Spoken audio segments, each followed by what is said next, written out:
We don't show up and preach that your way is bad, this is the future, you need to do it this way to be right. It's tempting to look at a big problem and say, couldn't AI solve that? Can't we automate it?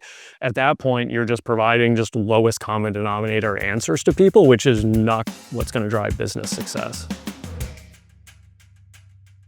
Jason Luce, CTO at Paperless Parts. Welcome to Solar for CIO Boston. How you doing?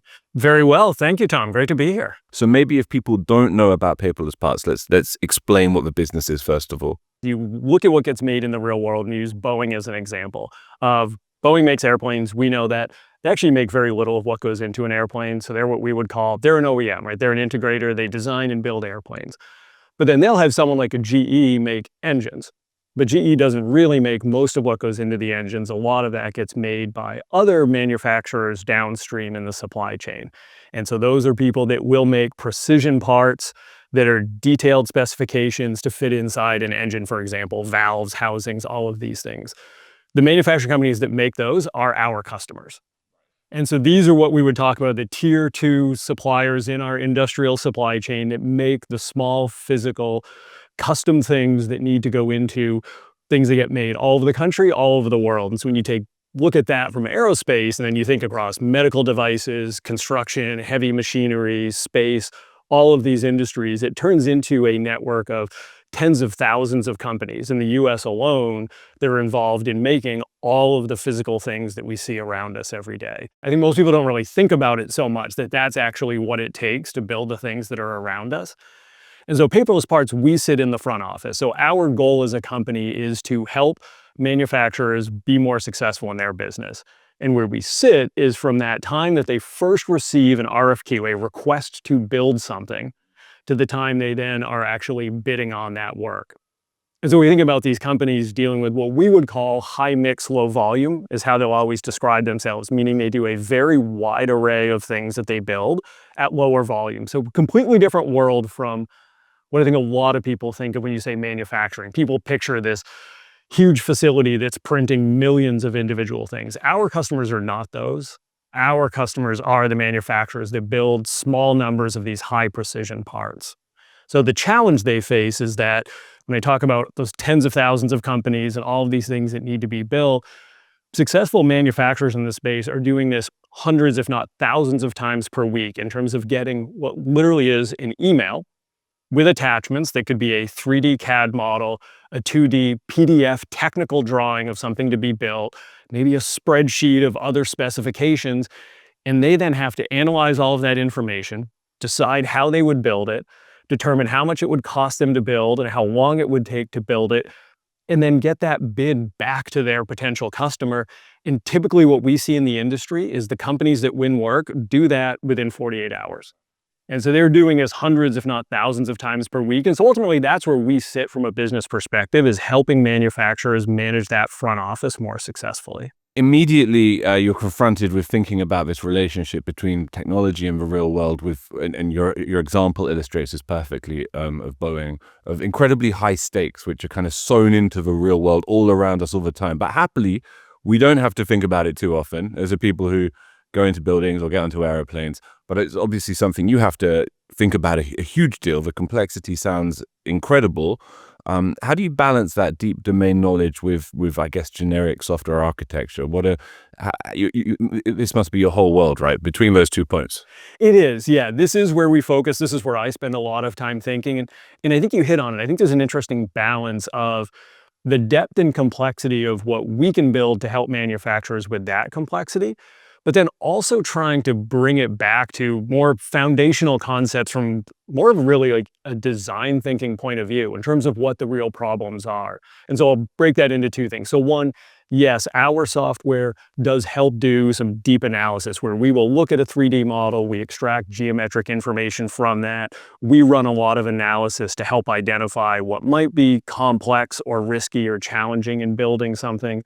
We work with customers to then turn that into costing formulas to help them estimate what something costs. But at the same time, we also try hard to draw a line of where we can help with that, from automation and making that process easier, with leaning into what the manufacturers are best at. So we're not trying to replace their expertise in deciding exactly how to build something. We're trying to give them tools to make that easier. So there is this element of complexity, and in our software, we have pieces that are deeply complex and around these geometric attributes, and we will hire people who have physics backgrounds and understand this in certain roles.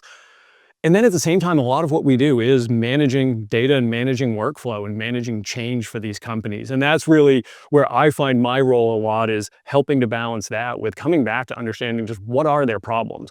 Because some of their problems have nothing to do with the deep complexity.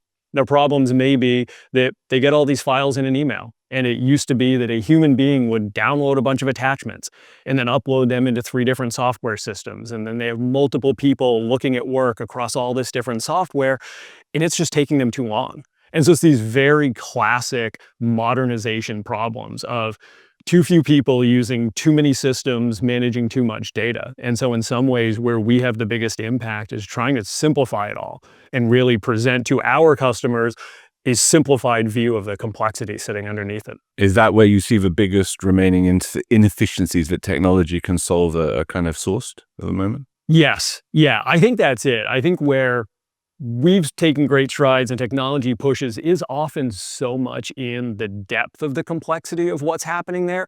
But really, at the end of the day, it is the people, the companies, the systems involved. And you mentioned in the beginning, talking about this supply chain. That really is the biggest challenge we still see, is it is a supply chain of thousands of companies that don't work in consistent formats and standards and don't have consistent means for sharing information. So really the most fundamental problems of any business ecosystem is the biggest headwind, and something I think we are driving towards. And that really is one of the biggest things we see as the opportunity, is that flow of information. So when it comes to the technology design, right, what are the most important technical decisions or architectural decisions that allow you to scale gains across those different manufacturing and company bases? The area we're focused on now, and this gets a little bit into kind of where we're using AI, and so in some ways it's tackling complex problems, but also with an effort to bring it back out to that simplified view, I think, is bringing what we would say is intelligence, bringing insight to all of the data that's presented.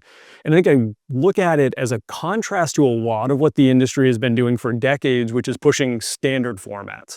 And that's important, but there are certain standards, and people in the industry will talk about file formats and things like STEP 242 and MBD files and all these things. The industry has been pushing for certain standardization for decades, and it still has been very slow. So the approach that we're taking to it is to not try to standardize, but try to layer on the technology and the intelligence to extract what people need to know. So simple example would be, manufacturers often will get, say, PDF that's a technical drawing, could be 2 pages, could be 200 pages detailing everything they have to build. It's a lot for a human being to sort through. Most of our customers will actually print those out on large format and use sticky notes and markers to figure out what's important. And that's still how many of them work. What we've been layering on is our own AI models to extract that information automatically, present that to them in a simple, easy to understand format so they don't miss critical details. And at the same time, we think that technology is something we can bring to the buyers, whether that's a GE or a Boeing, to better understand what they need to provide downstream. So we're taking a different angle towards the standardization, which is providing tools to help everyone understand the data at its core of it, without having to tell everyone in the industry they all need to be in one piece of software or one consistent file format. And when you describe a kind of a group of expert customers who are probably very, very deeply attached to their way of doing things, and I'm wondering how provocative is this kind of innovation when they see it in real terms, and those Post-its and marker pens have to go into the bin, you know? Where we've been successful, I think, is bridging the gap of understanding that everything they've been doing is intelligent and is what drives the industry, and working with meeting them where the problems really lie. So we've tried very hard. I think this is something we've learned over the years when we talk to customers. It's a lot of discovery in the process, right? We spend a lot of time talking to them to understand what problems they see and how we think we can help them. We don't show up and preach that your way is bad. This is the future. You need to do it this way to be right. We really work with them to break down and understand where the problems exist. I think that's where it's rewarding when they see it and it clicks. Then I think we open up their minds to that change management, but change management is always so hard. What specific areas of innovation have you met the most resistance with out of interest? Where does the human element or of habit or of attachment has been most vivid? I think there are two that we've run into. I think one is with our software, we're really focused on automating and moving faster through getting to the answers they need, which is getting quotes back out to their buyers. Where I think a lot of manufacturers still really look at a degree of precision being the requirement. I mean, when they look at something, they want to know exactly how long it's going to take to make that. And they want our software to give them that precise answer. And often where we come in is a little more of a broader view of saying, hey, the difference of whether this thing is going to be cut on a machine for 5.5 minutes or 6.25 minutes doesn't really matter when what as a business you talk about is that when this comes in from a GE, it sits in someone's mailbox for 4 days. We say and so part of it is that change where we've gotten a resistance is almost a frame of reference. Yeah. Of they look at a degree of precision being the key to business, and we look at is its holistic end-to-end flow. The other piece that has been exciting but challenging is the use of AI. So I think when we show customers what we're doing, there's a lot of excitement. Also a lot of sensitivity from both ends of the supply chain, meaning our customers become concerned that their proprietary methods or the way that they cost things is something they don't want exposed or thrown into an AI model. And then there are, of course, data concerns from the likes of, a Boeing or the defense primes in this country that get concerned and they don't want their data or technical drawings of defense things being used in someone's AI model. So we show a lot of promise and a lot of value with what we build, but there are definitely hesitations and concerns about what it means for something to be used in AI. When you think about the change management processes they're overseeing internally, what insights do you think your role and paperless parts in general gives you to that process in the industry or society at large? Really feels like the answer of anyone going through change management is process mapping. And it's a very specific, I'm saying that like it's a very specific solution. It can mean a lot of things, but I think starting from that clear understanding of how things truly work, and this is honestly one of the first things we do with all of our customers, and we start to do this more internally now, is it's easy to say we're at place A, we want to be at place D, and you kind of skip over the B and C. It's okay, there's a place we're starting from, a place we want to be, and then we just move forward. What we have found is really digging into that step by step of looking at the people, the information flow, what's going to happen, and getting to the truth of it. As I think all the people who listen to this, I think, know very well, when you first write down or talk about the way something works, usually people express an intention, a policy, a practice, an ideal. But when you really sit down and talk to the people who are in it day to day about how it works and you map that out, it often presents a very different picture.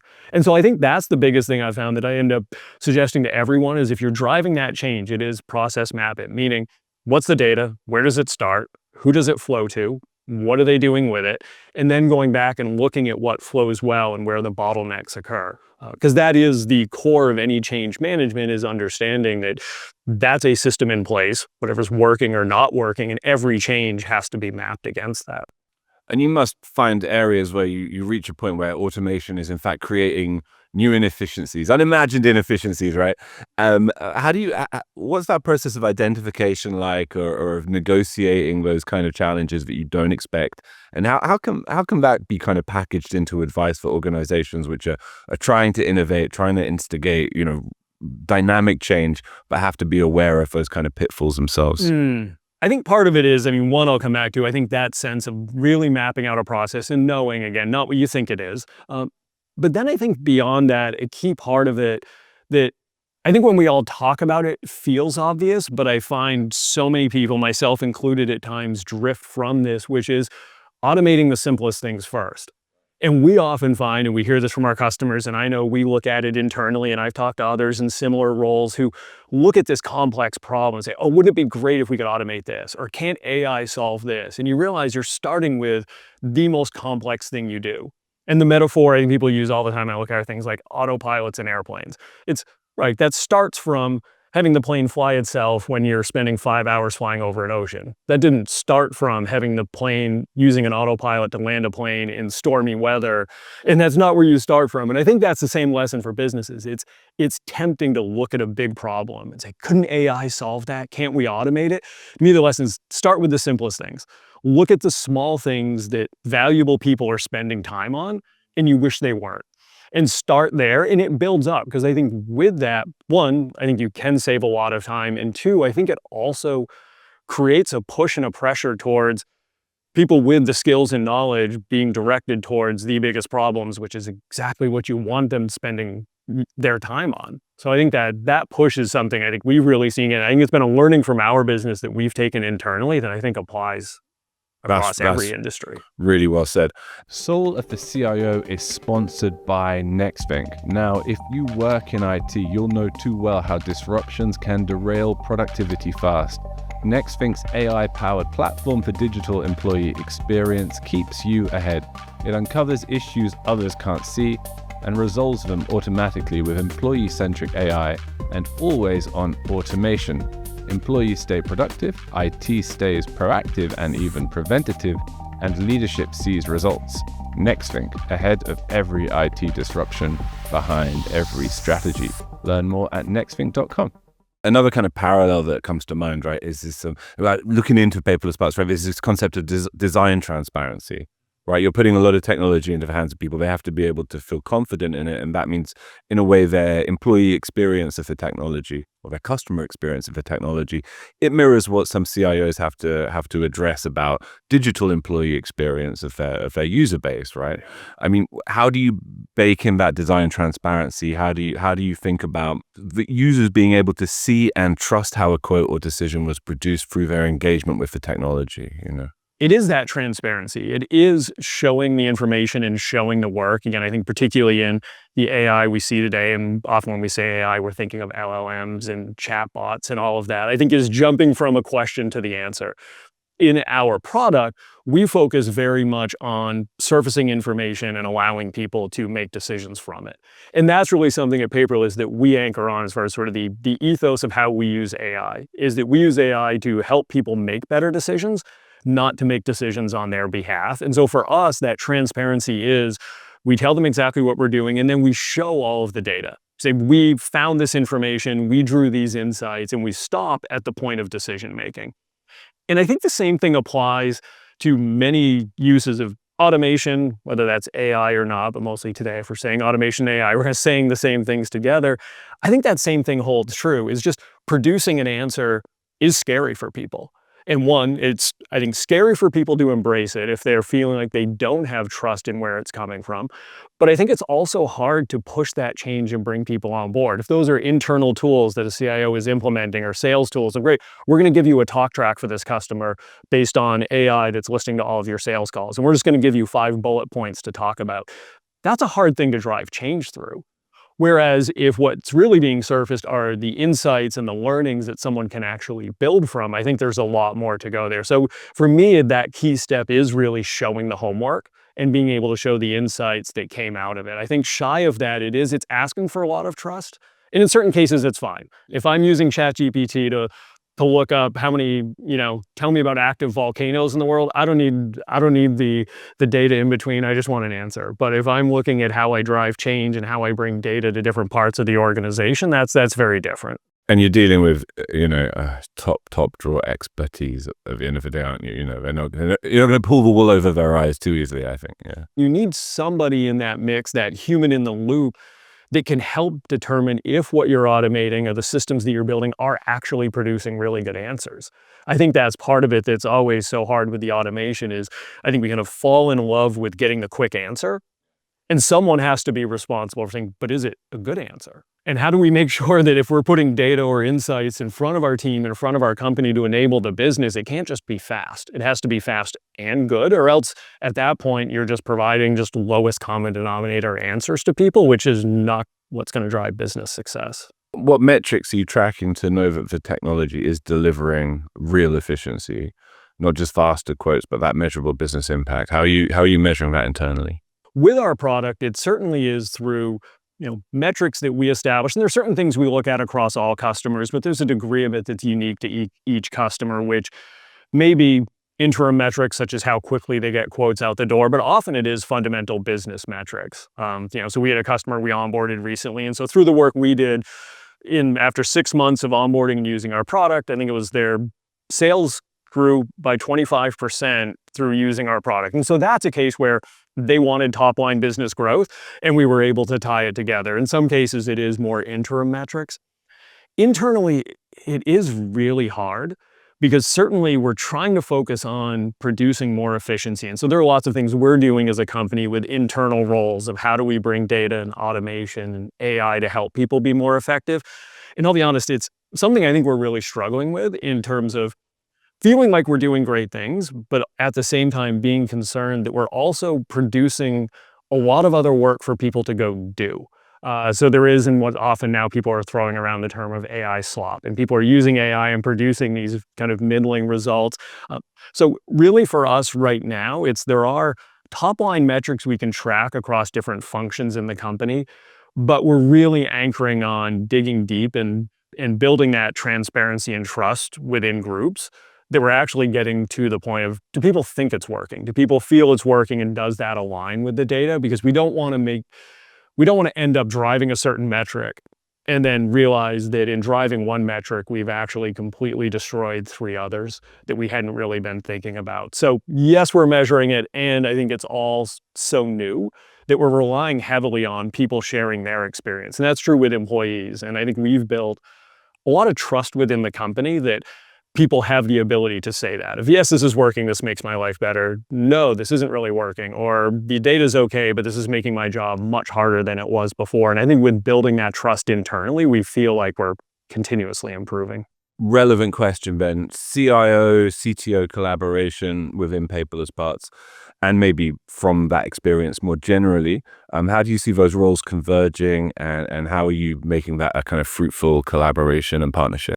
Yeah, and at the scale we're at, we don't have a dedicated CIO role. So we're in that interesting scale mode where I would say we're not a startup anymore. I would say we're a scale up. We're very much in we're high growth mode, but we're big enough now to have some fundamental challenges. The way we try to bridge this today is allowing functional leaders and groups to make the decisions that are most relevant to their function around the software, the tools, the data that they need, while staying connected at a senior level to ensure where those systems need to come together, we're collaborating closely. And that's often where I may get pulled into that. So for example, the technology stack that the marketing team brings is up to them. We certainly do security compliance reviews of things, and so I'm also responsible for our security and compliance. So we get that connection, but we're letting functional leaders make the decisions around tools they think will drive their teams most effectively, and we're small enough that that can be fast decision, lots of insight into what's working and not working. But we do make sure to call out, and we do our best to look ahead and see where those decisions aren't siloed. When we look at things of looking at data that we collect from our product and how that informs sales and how it informs marketing and how we use it for other reporting mechanisms outside of our product, those are areas that we certainly have to work together. Today, we anchor largely on, I'm deeply involved with it. One of our co-founders, who's our chief scientist, is involved, and then other senior leaders. We pick those moments to really come together and map out where the data needs to flow and how it gets in the hands of the right people. So we're in that phase now that we're walking a little bit of a tightrope between empowering teams to move fast, do what they need to do, and at the same time trying to look ahead and make sure we don't go so hard and fast down one lane that we find ourselves at a bit of a dead end. When you think about that position of Paperless Parts as sort of between the sort of virtual and real worlds, and how do you apply that positioning to the cultivation of company culture, to the building of the technology team, to your own sense of career and development, right? Like, because you must be looking for a certain kind of technologist perhaps, or a certain kind of perspective, and what does that look like, and how do you think the job happens to fit you so well, if you will? Yeah, I think to share that, one of the things, and we were talking about this before we came on, one of the things that I've loved about the company is the sense that, yeah, we provide software for companies that make real physical things. And it's very refreshing, both in a sense of, honestly, it's just fun when we visit our customers and you see these giant buildings that are just big machines cutting through huge pieces of metal and producing these really intricate, precise pieces of metal. It's just exciting from just a raw power perspective. But I think the other thing that it's brought in that is both who we look for and we bring in, and I think why the company culture is so strong is I think it creates a very real tie, not just because there's a machine, but then also the people associated with it. I think building software for software, it's very easy to not think about the person at the other end of a computer. You think software to software. I think for us, we know it's machines, but those run with people, and we visit our customers all the time. So we really look for people who have that strong sense of empathy around people, real world needs, understanding what people need out of our product, how they're successful, and what makes them tick. And so many of our customers, and in this supply chain, what's interesting, we think of Boeing as a giant company and building these airplanes, but a number of the parts that go into there are made in manufacturing shops that might only have 20 to 30 employees, and they're somewhere here in New England, in the Midwest somewhere, and you go visit these shops, and it's often multi-generational. And I think that's the thing for me that still is the most exciting. Technology's fun, it's exciting, but at the end of the day, I feel like it is always about people, and that's what really drives me. Well, our show sponsor is Nexthink. They invented, if you didn't know, the concept of digital employee experience. And I just wonder if that model you just described of keeping people at the center of your technology vision is something you're seeing more perhaps in peer CIOs and such like at large organizations, at corporations, in their approach to technology, their approach to change management. And if not, why should they be doing that in those roles as well as your own, you know? It feels like one of those things, if I look back of where we are today and where we come, I feel like we go through these waves of companies really focusing on employee experience. And then I think we go through waves where it seems to be hyper-focused on the automation and the technology, and we lose sight of the people a little bit. And to me, I think it is clear-cut in a sense of none of this works without the people. Yes, we could talk about a future world where maybe the machines take over and whatever else may happen, but we're still a long ways from that if that ever were to come. And that is the heart of it. And I think every sense of automation, change management, success as a business does come down to the people that are at the heart of it. And I think that's one I certainly see, the people I talk to most, that is by far the number one topic. And even when we talk about things like AI, which of course everyone in my peer networks is what we talk about a lot, but we spend a lot more time talking about the usage of it, the introduction to the people, the change management in people's jobs, the understanding of what this means to people's work and how we make people more effective, or what it means to more or fewer jobs. So I think any sense of digital experience, internal to a company, external with customers, if it's not anchored in who are the people using it and what are their problems, I think all the technology and other ideas, I think, will eventually run astray. Let's round things off with a look forward. What is your big bet, say, for the next wave of automation in manufacturing and quoting specifically? I'll go with two things. I think one that I'll go with I'll say a sort of a mainstream bet on the future, and then another that I think people aren't talking about enough, and certainly something at Paperless that we're looking at. So one I would say when we talk about manufacturing is robotics. And I think a shift towards robotics that are smarter. Certainly robotics in manufacturing is not new. That's been around for a very long time, but often that is optimized towards large production chains where you can train robots, but it's incredibly time consuming and expensive, and you're training them to do a very consistent set of tasks. I think the notion of robots that can adapt significantly are a big thing. And certainly with the customers we deal with that aren't large production companies, they're working with a lot of different things. And so I think that's one that I think will change manufacturing. Some people say that's going to be here in the next 3 to 5 years. Some people say it's 20 years. I probably sit somewhere in the middle of this. I think there's a lot of advancement, but I think that's one. And I won't say humanoid robots, but I think that sense of more intelligent, dynamic, adaptive robotics, I think will have a massive impact on the manufacturing space.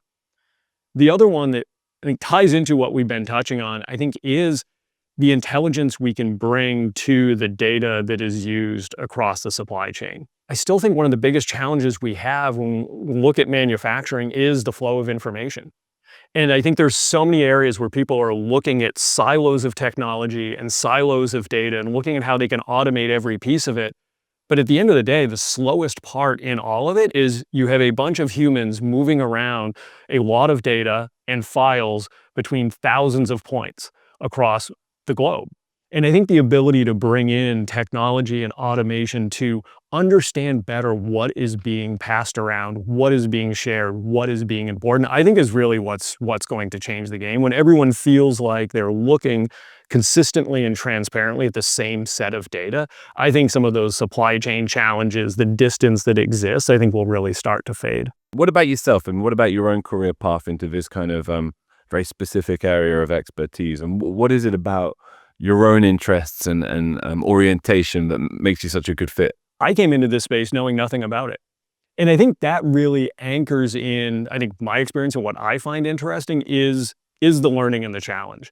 And so, my history was coming out of college in geographic information systems and environmental science, and honestly had absolutely no idea what I was going to do with any of that. Basically fell into software and learning to code, teaching myself how to program at nights while doing other work because I had no idea what I wanted to do, but finding software fascinating, which then led to half my career of being a hands-on software developer, software architect, and then moving into leadership roles. And the thing that always drove me around that was working with other people and helping other people be more effective in their work. That's really the thing that inspires me, is just feeling like I'm bringing out the potential in others. But the other part has always been the learning. So I see myself as my experience and expertise is building and scaling companies in high growth modes across technology and product and people. And I've actually really enjoyed the fact that I have never landed and stayed in one particular industry for too long. And when I first talked with our CEO at Paperless Parts, when I first met him and we were talking about this and he was asking me, like, why is this good or bad that you're coming into this without knowledge of it? My statement to him was, I have a lot to learn and I need to do it quickly.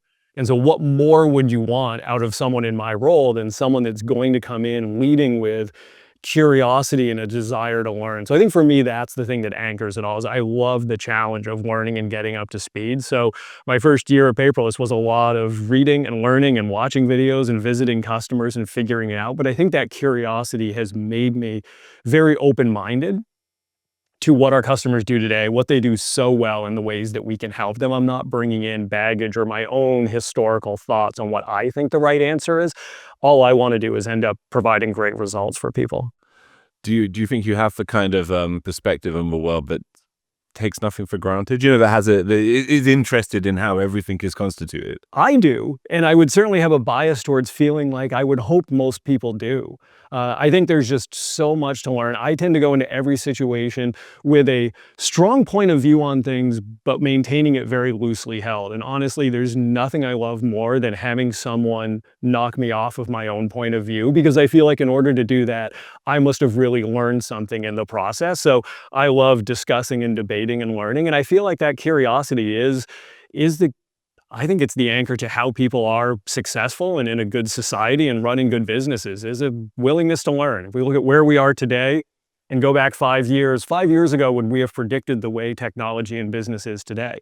Not at all. So the people who aren't curious are the people who are not going to be adaptable and ready to move towards what's there. And I think the curious then will look at everything that comes up with open eyes and an open mind and a desire to figure it all out quickly. Amazing stuff, Jason. Thank you so much for coming to see us at Solar for CIO Boston. So glad we could talk to you. Paperless Parts is incredible. It's been fascinating. Thank you so much, Tom. It's been a pleasure.